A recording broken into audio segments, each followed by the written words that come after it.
Hi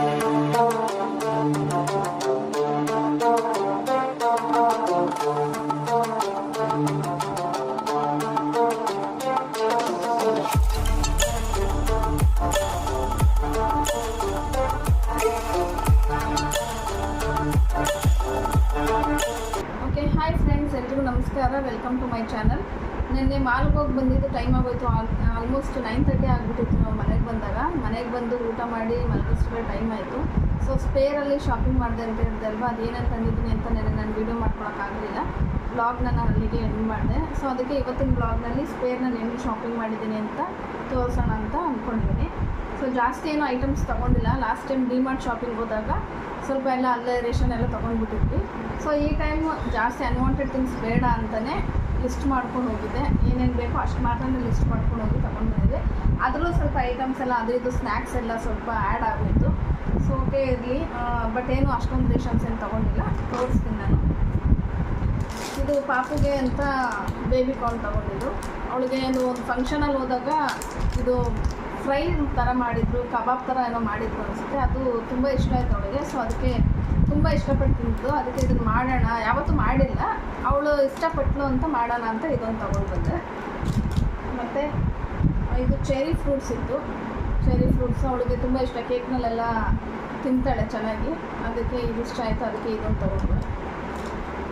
ಮತ್ತು ಇನ್ನು ಕಾಜು, ಜಾಸ್ತಿ ಸ್ನ್ಯಾಕ್ಸ್ ಐಟಮ್ಸೇ ಜಾಸ್ತಿ ಇದೆ. ರೇಷನ್ಗಿಂತ ಜಾಸ್ತಿ ಸ್ನ್ಯಾಕ್ಸ್ ಐಟಮ್ಸೇ ಜಾಸ್ತಿ ಇದೆ ಅಂತ ಹೇಳ್ಬೋದು.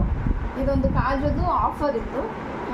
ಅರ್ಧ ಕೆ ಜಿ ಬಾಕ್ಸು 435 ಇತ್ತು ಅನಿಸುತ್ತೆ. ಅದು MRP ಬಂದು 435. ಹೌದು, 100 ರೂಪೀಸ್ ಡಿಸ್ಕೌಂಟ್ ಇತ್ತು ಇದಕ್ಕೆ. ಸೊ 335 ಆಯಿತು. ನನಗೆ ಕಾಜು ಬರ್ಫಿ ಅಂದರೆ ನನಗೆ ತುಂಬ ಇಷ್ಟ.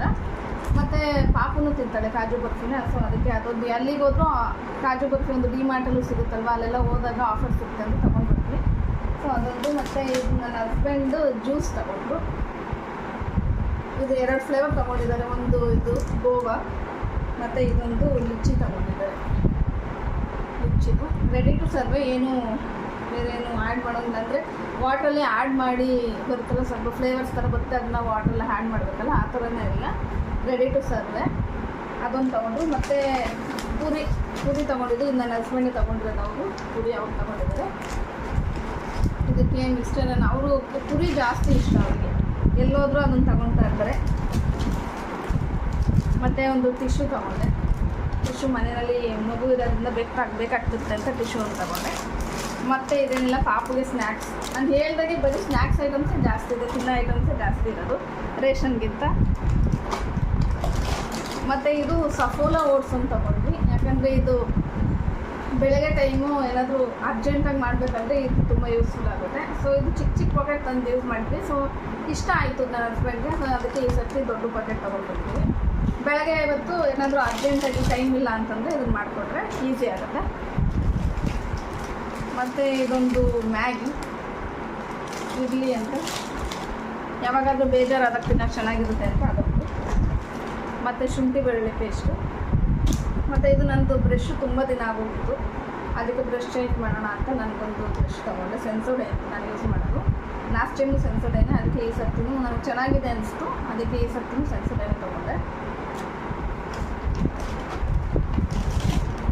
ಮತ್ತು ಇದು ಚಿಕ್ಕದೊಂದು ಟೀ ಪುಡಿ. ಯಾರೂ ಟೀ ಜಾಸ್ತಿ ಕುಡಿಯೋಲ್ಲ ಮನೆಯಲ್ಲಿ, ನಾನು ಕಾಫಿ ಕುಡಿಯೋದು. ನನ್ನ ಹಸ್ಬೆಂಡು ಇವಾಗ ಅವ್ರು ಟೀ ಕಾಫಿ ಏನು ಕುಡಿತಲ್ಲ, ಕುಡಿದ್ರೆ ಹಾಲು ಕುಡಿತಾರೆ, ಯಾವಾಗಾದರೂ ಒಂದೊಂದು ಸರ್ತಿ ಮಾತ್ರ ಟೀ ಕುಡಿತಾರೆ. ಅಪ್ಪ ಅಮ್ಮ ಬಂದಾಗ ಅಮ್ಮ ಟೀ ಕುಡಿತಾರೆ, ಇಲ್ಲ ನಾನು ಕಾಫಿ ಕುಡಿದ್ರೆ ಅವರು ಕಾಫಿನೇ ಕುಡಿತಾರೆ. ಸೊ ಅದರಿಂದ ಚಿಕ್ಕದು ಸಾಕು ತಗೊಂಡ್ವಿ. ಇದೊಂದು ಚಕ್ಕೆ ಪಾಕೆಟು. ಮತ್ತು ಪೆಪ್ಪರ್, ಮೆಣಸಿನಕಾಳು. ಮತ್ತು ಸೋಪ್ ಖಾಲಿಯಾಗಿತ್ತು, ಸೋಪ್ ಒಂದು ಬಾಕ್ಸ್ ತೊಗೊಂಡ್ವಿ. ಮತ್ತು ಪಾಪುಗೆ ದ್ರಾಕ್ಷಿ ತೊಗೊಂಡ್ವಿ, ಡ್ರೈ ಫ್ರೂಟು. ಅವಳು ಗೋಡಂಬಿ ಮತ್ತು ಪಿಸ್ತಾ ಎಲ್ಲ ತಿನ್ನಲ್ಲ, ಅದನ್ನೆಲ್ಲ ಯಾವುದಾದ್ರೂ ಪೌಡ್ರ್ ಮಾಡಿಕೊಟ್ರೆ ಅವಳು ತಿಂತಾಳೆ. ನಾರ್ಮಲಾಗಿ ಇದೊಂದೇ ಅವಳು ಇಷ್ಟಪಟ್ಟು ತಿನ್ನೋದಂತಂದರೆ ಡ್ರೈ ಫ್ರೂಟ್ಸಲ್ಲಿ ಇದೊಂದೇ. ಇದು ಹಾಕ್ಕೊಟ್ರೆ ಅವಳು ಪಾಡೆಗೆ ಅವಳು ತಿಂತಾಳೆ, ಬೇರೆ ಇನ್ಯಾವುದು ತಿನ್ನಲ್ಲ. ಅದನ್ನೆಲ್ಲ ಪೌಡ್ರ್ ಮಾಡಿನೇ ಹಾಕ್ಕೊಡ್ಬೇಕು ಅವಳಿಗೆ. ಇದು ಅಷ್ಟೇ. ಶುಂಠಿ ಬೆಳ್ಳುಳ್ಳಿ ಪೇಸ್ಟ್ 2 ಪಾಕೆಟ್ ತೊಗೊಂಡು. ಚಿಕನ್ ಮಸಾಲ ಇಷ್ಟೇ. ಇದು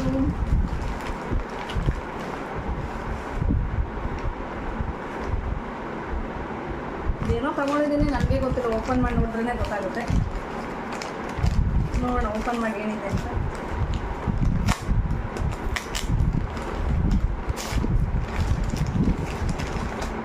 ಹೌದು, ಈರುಳ್ಳಿ, ಸಾಂಬಾರು ಈರುಳ್ಳಿ ಹಾಕ್ಬಿಟ್ಟು ಏನಂತ ಗೊತ್ತಾಗಲೇ ಇಲ್ಲ. ಇದು ಆ್ಯಕ್ಚುಲಿ ಅವ್ರು ತೊಗೊಂಡಿದ್ದು, ನನ್ನ ಹಸ್ಬೆಂಡ್ ತೊಗೊಂಡಿದ್ದು. ಸಾರಿಗೆಲ್ಲ ಇದೆ ಚೆನ್ನಾಗಿರುತ್ತೆ ಚಿಕ್ಕ ಈರುಳ್ಳಿ ಅಂತ ಅವ್ರು ತೊಗೊಂಡ್ರು.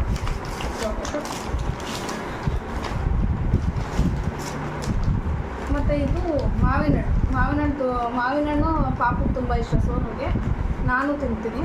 ಸೊ ಇದು ಅವಳಿಗೆ ಜಾಸ್ತಿ ಇಷ್ಟ. ಯಾವಾಗಲೂ ಮ್ಯಾಂಗೋ ಜಾಸ್ತಿ ಕೇಳ್ತಾ ಇರ್ತಲ್ಲ, ಅದಕ್ಕೆ ಅಲ್ಲಿತ್ತು ಬಾಗೇಪಲ್ಲಿ ಮ್ಯಾಂಗೋ ಇತ್ತು, ಅದನ್ನು ತೊಗೊಂಡ್ವಿ.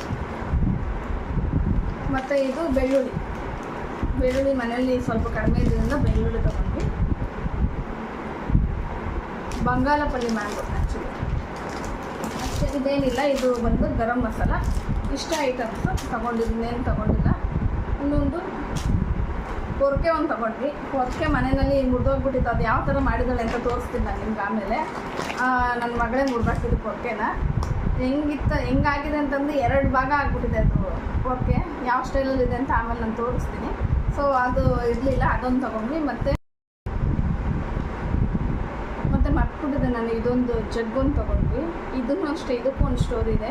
ಇದನ್ನು ತೊಗೊಳೋಕ್ಕೆ ರೀಸನ್ನು ನನ್ನ ಮಗಳೇನೆ. 2 ಜಗ್ ಇತ್ತು. 2 ಜಗ್ಗಲ್ಲಿ ಒಂದು ಜಗ್ನ ಬಾತ್ರೂಮಲ್ಲಿ ಕಮೋಡ್ ಒಳಗಡೆ ಹಾಕ್ತಿದ್ವಿ ಜಗ್ನ. ಸೊ ಅದು ಬಿಟ್ಟು ಅದು ವೇಸ್ಟ್, ಅದು ಮತ್ತು ಅದನ್ನ ಯೂಸ್ ಮಾಡೋಕ್ಕಾಗಲ್ಲ ಅಂತ ಇನ್ನೊಂದು ಜಗ್ ಯೂಸ್ ಮಾಡ್ತಾಯಿದ್ವಿ. ಸೊ ಅದು ಹೊಡೆದೋಯ್ತು. ಇವಾಗ ಮಗ್ಗೆ ಇರಲಿಲ್ಲ ಮನೆಯಲ್ಲಿ, ಅದಕ್ಕೆ ಇದೊಂದು ಜಗ್ಗನ್ನು ತೊಗೊಂಡ್ವಿ. ಇದನ್ನು ಒಳಗಡೆ ಇಟ್ಬಿಟ್ಟಿದ್ದಲ್ಲ, ಅದಕ್ಕೆ ಮರ್ತ್ಬಿಟ್ಟಿದ್ದೆ. ಮತ್ತು ಇನ್ನೊಂದು ಗೋಧಿ ಹಿಟ್ಟೊಂದು ತೊಗೊಂಡ್ವಿ. ಇದನ್ನು ಅಷ್ಟೇ ರಾತ್ರಿ ಬಂದಾಗ ಒಳಗಡೆ ಇಟ್ಟಿದ್ವಲ್ಲ, ಸೊ ಮರ್ತೋಗ್ಬಿಟ್ಟು ಇದೊಂದು ಆಶೀರ್ವಾದ 5 kg. ಯಾಕಂದರೆ ಚಪಾತಿ ಜಾಸ್ತಿ ಮಾಡ್ತೀವಿ. 10 kg ತಂದರೆ ಸುಮ್ಮನೆ ಜಾಸ್ತಿ ದಿನ ಒಂದೊಂದ್ಸರಿ ತಿನ್ನಲಿಲ್ಲ ಅಂತಂದರೆ ವೇಸ್ಟ್ ಆಗುತ್ತೆ ಅಂತ. ಮತ್ತು ಡೇಟು ಅಷ್ಟೇ 3 ತಿಂಗಳು ಮಾತ್ರನೇ ಇರುತ್ತಲ್ವ ಇದರಲ್ಲಿ. ಸೊ ಎಲ್ಲ ರೀಸೆಂಟ್ ಪ್ಯಾಕ್ ಆಗಿರೋದು ಯಾವುದೂ ಸಿಗೋಲ್ಲ. ಇದು ಏಪ್ರಿಲಲ್ಲಿ ಆಗಿರೋದು, ಜುಲೈಗೆ ಮುಗಿಯುತ್ತೆ. ಜುಲೈ 23ಗೆ ಮುಗಿಯುತ್ತೆ ಆ್ಯಕ್ಚುಲಿ. ಸೊ ಓಕೆ, ಇನ್ನೊಂದು 1.5 ತಿಂಗಳು ಅಷ್ಟಿದೆ ಇಲ್ಲಿ. ಅಂದರೆ 1.5 ತಿಂಗಳಿಗೆ ಅಷ್ಟೆಲ್ಲ ಬರೋಲ್ಲ. ಒಂದು 15 ದಿನ 20 ದಿನ ಬರುತ್ತೆ.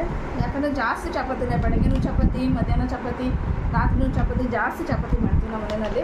ಸೊ ಅದಕ್ಕೆ ಇದು ಚಪಾತಿ 5 kg ಒಂದು ಚಪಾತಿ ತಗೊಂಡ್ವಿ. ಮತ್ತು ನಾನು ಹೇಳಿದ್ನಲ್ಲ ಪೊರ್ಕೆ ಯಾವ ಸ್ಟೈಲಲ್ಲಿದೆ ಅಂತ ನಿಮಗೆ ತೋರಿಸ್ತೀನಿ ನೋಡಿ. ಇದು ಹಿಂಗೆ ಮುರಿದೋಗ್ಬಿಟ್ಟೆ ಫುಲ್ ಈ ಥರ.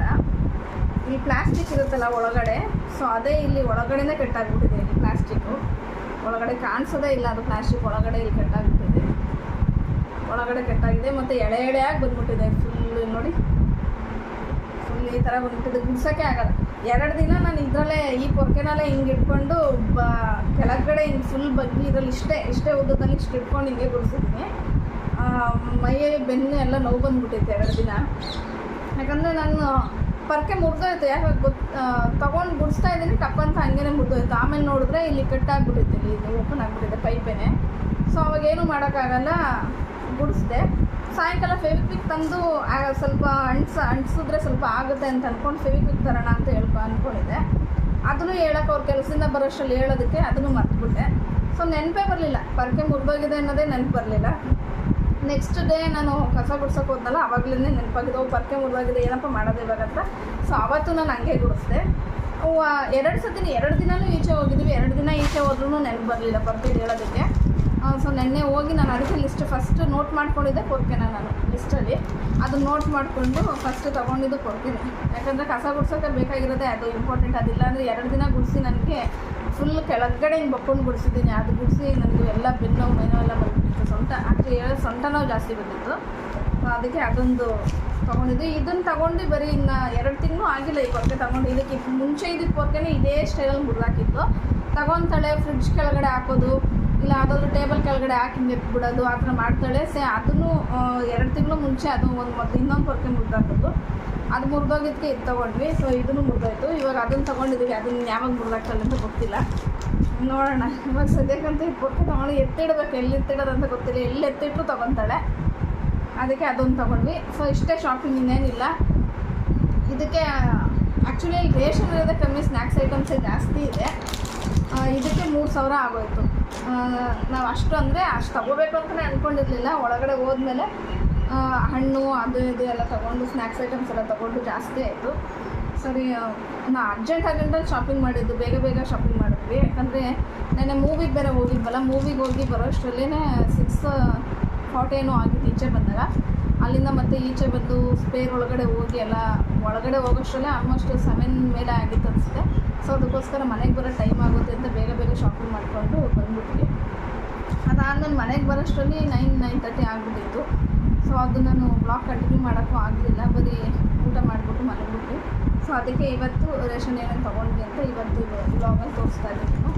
ಸೊ ಇಷ್ಟೇ ಇವತ್ತಿನ ವೀಡಿಯೋ. ಪಾಪು ಮಲಗಿದಾಗ ವೀಡಿಯೋ ಮಾಡಬೇಕಂತ ಬೇಗ ವೀಡಿಯೋ ಮಾಡ್ಕೊಂಡ್ಬಿಟ್ಟೆ ನಾನು. ಯಾಕಂದರೆ ಬಿಡಲ್ಲ, ವೀಡಿಯೋ ಮಾಡೋವಾಗ ಕ್ಯಾಮ್ರಾ ನಾನು ಮಾತಾಡ್ತೀನಿ ಅಂತ ಬರ್ತಾಳೆ ಮುಂದೆಗಡೆ, ಟ್ರೈಪಾಡ್ ಬೀಳಿಸ್ಬಿಡ್ತಾಳೆ, ಇಲ್ಲ ಮೊಬೈಲ್ ಕಿತ್ಕೊಳಕ್ಕೆ ಹೋಗ್ತಾಳೆ, ನಾನು ಮಾತಾಡ್ತೀನಿ ಅಂತಾಳೆ, ಸಾಮಾನೆಲ್ಲ ತೆಗೆದು ಹರಡ್ತಾಳೆ. ಅದಕ್ಕೆ ಅವಳು ಮಲಗಿಸ್ಬಿಟ್ಟು ಊಟ ಮಾಡಿ ಮಲಗಿಸ್ದೆ, ಸ್ನಾನ ಮಾಡಿಸಿ ಮಲಗಿರುವಾಗೆ ವೀಡಿಯೋ ಮಾಡೋಣ ಎದ್ದೋಳು ಇಷ್ಟೊಳೆ ಅಂತ ಬೇಗ ವೀಡಿಯೋ ಮಾಡಿಬಿಟ್ಟೆ. ಸ್ವಲ್ಪ ಹೊತ್ತು ಎದ್ದೊಳ್ತಾಳೆ. ಇವಾಗ ಎದ್ದರೆ ಈಗ ಕರ್ಕೊಂಡೋಗ್ಬೇಕು, ಪಾರ್ಕಿಗೆ ಕರ್ಕೊಂಡೋಗ್ಬೇಕು. ಡೈಲಿ ಮಿಸ್ ಆಗೋಂಗಿಲ್ಲ, ಕತ್ಲೆ ಆದ್ರೂ ಕರ್ಕೊಂಡೋಗಂತ ಆಟ ಮಾಡ್ತಾಳೆ. ಇಲ್ಲೇ ಕಿಡ್ಸ್ ಏರಿಯಾ ಇರುತ್ತಲ್ವ ನನಗೆ ಲೆವೆಟ್ನಲ್ಲಿ.